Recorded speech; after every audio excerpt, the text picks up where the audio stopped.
હવે તમારે લીંબુ કાપે છે હવે લીંબુ નીચાડી દીધું હવે બીજું ભાગ નીચાડે છે શરબત બનાવે છે એક નંબર શરબત બનાવે માં જત્રાય ફળો બસે ને એ બધા શરબત પીવા આવતો એકવાર પીશો ને એટલે બીજી વાર માંગશો જો માં કાકા શરબત બનાવી દીધું છે હવે ગ્લાસમાં નાખીએ જો હું સાકીને જોઉં છું કેવું છે પછી હું તમને કે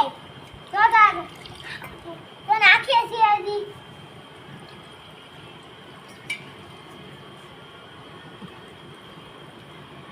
નાખી દીધું હવે પી જાઉં એક નંબર છે એકવાર તમે મારા બોલાવો એક વાર તમે પીવા આવો ને તમે દરરોજ પીવા આવશો